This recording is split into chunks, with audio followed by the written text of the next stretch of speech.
Halo semuanya, kami dari kelompok 5. Saya Wisnu Kawiran sebagai pemateri. Saya Muhammad Dana Maulidin sebagai pemateri. Saya Putri Karina Hairunisa sebagai pemateri. Saya Soemal Fadil sebagai pemateri. Saya Angga Paujan sebagai pemateri. Saya Rafina Angelika sebagai pemateri. Saya Muhammad Arif Bowo sebagai editor. Di sini kami akan menjelaskan sedikit tentang entrepreneurship. Gak usah lama-lama, langsung ke materi yang pertama. Yo bosku. Baik, langsung saja kita ke pembahasannya. Entrepreneurship atau kewirausahaan. Secara umum, pengertian entrepreneurship atau kewirausahaan adalah proses kegiatan kreativitas dan inovasi menciptakan perubahan dan memanfaatkan peluang dan sumber-sumber yang ada untuk menghasilkan nilai tambah bagi diri sendiri dan orang lain serta memenangkan persaingan. Kewirausahaan melibatkan pengambilan risiko, baik untuk menciptakan bisnis baru atau mengubah ruang lingkup dan arah bisnis yang sudah ada. Entrepreneur biasanya adalah inovator yang memulai perusahaan untuk mengejar ide-ide mereka untuk produk atau layanan baru. Mereka adalah visioner yang melihat tren. Jenis-jenis entrepreneur. Entrepreneur terbagi dalam beberapa kategori. Yang pertama, ada classic entrepreneur adalah pengambil risiko yang memulai perusahaan mereka sendiri berdasarkan ide-ide inovatif. Yang kedua, ada multipreneur. Multipreneur adalah pengusaha yang memulai serangkaian perusahaan. Mereka berkembang dengan tantangan membangun bisnis dan melihatnya tumbuh. Yang ketiga, ada intrapreneurs. Intrapreneurs adalah beberapa pengusaha yang tidak memiliki perusahaan mereka sendiri, tetapi menerapkan kreativitas, visi, dan pengambilan risiko mereka dalam perusahaan yang lebih besar. Karyawan ini menikmati kebebasan untuk produk baru, sementara pemilik memberikan gaji reguler dan dukungan keuangan. Oke, kita lanjut ya pembahasannya. Kewirausahaan atau entrepreneurship. Kenapa sih kita harus menjadi entrepreneur? Entrepreneur ini ditemukan di semua industri dan memiliki motif yang berbeda untuk memulai perusahaan. Yang pertama, ada tantangan membangun bisnis diikuti keinginan untuk mengendalikan nasib sendiri. Yang kedua, kemandirian finansial dan frustasi bekerja untuk orang lain. Yang ketiga, perasaan kepuasan pribadi dengan pekerjaan mereka. Yang keempat, menciptakan gaya hidup yang mereka inginkan. Karakteristik dari wirausaha yang sukses. Kebanyakan para pengusaha memiliki karakter sebagai berikut. Yang pertama, ambisius. Yang kedua, mandiri. Yang ketiga, percaya diri. Yang keempat, pengambil resiko. Yang kelima, visioner, yaitu orang-orang yang memiliki pandangan atau wawasan ke masa depan. Yang keenam, kreatif. Yang ketujuh, ada energik. Yang kedelapan, penuh semangat. Yang kesembilan, berkomitmen. Kewirausahaan entrepreneurship, managing small business, yaitu mengelola bisnis kecil merupakan tantangan yang cukup besar. Bagaimana Anda memulai bisnis dari awal atau membeli yang sudah ada?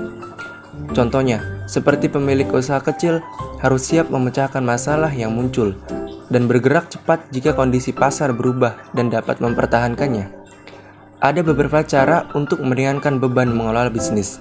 Yang pertama, menyewa atau menggunakan konsultan. Yang kedua, memperkerjakan dan mempertahankan karyawan. Yang ketiga, menjadi global dengan mengekspor.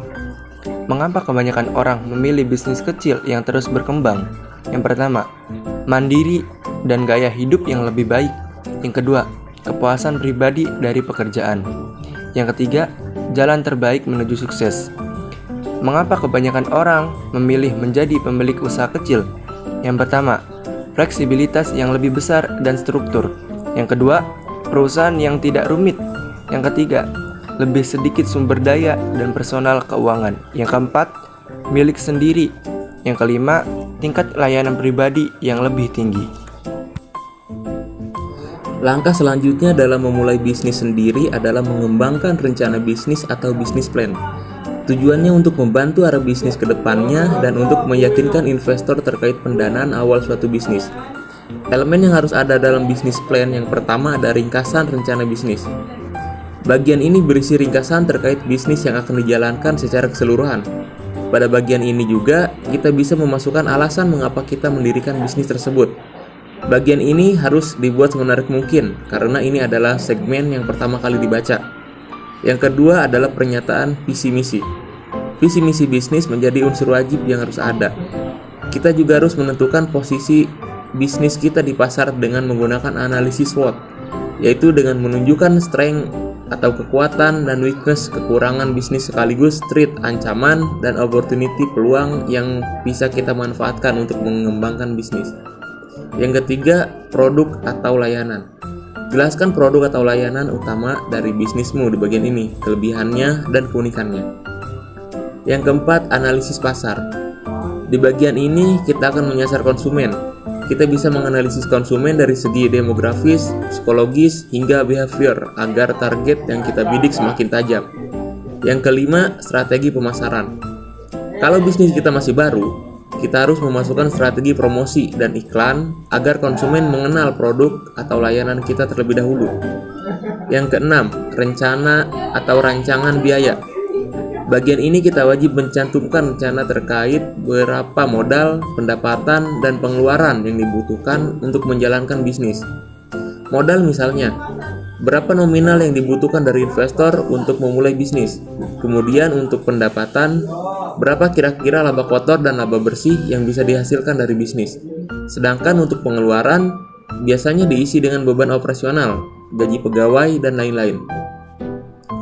Setelah rencana bisnis selesai, langkah selanjutnya adalah mendapatkan pembiayaan untuk mendirikan perusahaan bisnis. Pada umumnya, ada dua jenis pembiayaan, yaitu pembiayaan utang dan pembiayaan ekuitas. Pembiayaan utang adalah perolehan dana dengan cara berhutang atau meminjam uang. Kelebihan pembiayaan utang yaitu pemberi pinjaman tidak memiliki kepemilikan dan kendali dari bisnis. Kekurangannya yaitu wajib membayar pinjaman beserta bunganya dalam kondisi apapun. Sedangkan pembelian ekuitas adalah pembiayaan yang diperoleh dengan menjual sebagian kepemilikan perusahaan kepada investor untuk modal tambahan. Kelebihannya yaitu kita tidak perlu membayar kembali dana yang diinvestasikan oleh investor. Kekurangannya, kita harus menjual saham kepada investor agar dapat memperoleh dana.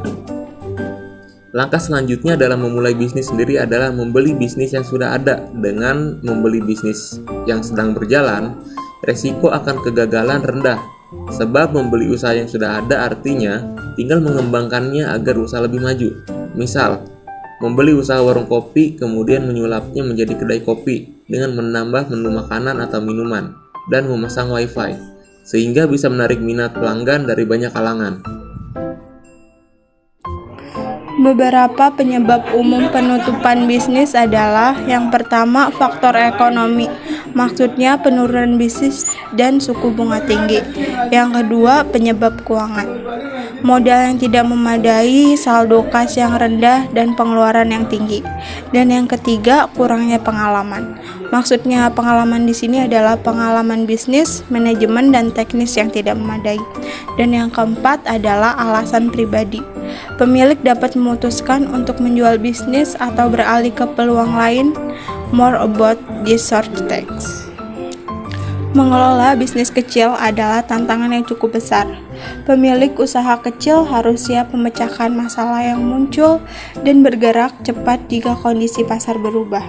Beberapa cara untuk meringankan dalam mengelola bisnis. Yang pertama adalah menggunakan konsultan, kedua memperkerjakan dan mempertahankan karyawan, dan yang ketiga adalah menjadi global dengan mengekspor. Ada banyak hal yang menyebabkan usaha kecil masih eksis sampai saat ini. Salah satunya adalah karena si pelaku usaha memiliki kemandirian dan gaya hidup yang lebih baik. Dengan begitu, si pelaku usaha akan memiliki kepuasan dari pekerjaannya tersebut. Selain itu, teknologi yang berubah dengan cepat dapat dimanfaatkan untuk menjadikan usaha kecil ini sebagai rute terbaik menuju sukses.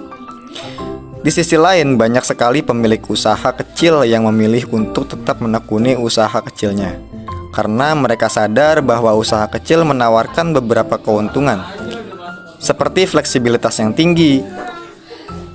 Perusahaan yang tidak rumit membuat si pemilik usaha cenderung tidak terbebani oleh pekerjaannya. Selain itu, usaha kecil hanya membutuhkan sumber daya dan biaya operasional yang relatif sedikit jika dibandingkan dengan usaha menengah dan usaha-usaha besar. Karena memiliki pasar yang khusus menjadikan layanan terhadap customer lebih maksimal.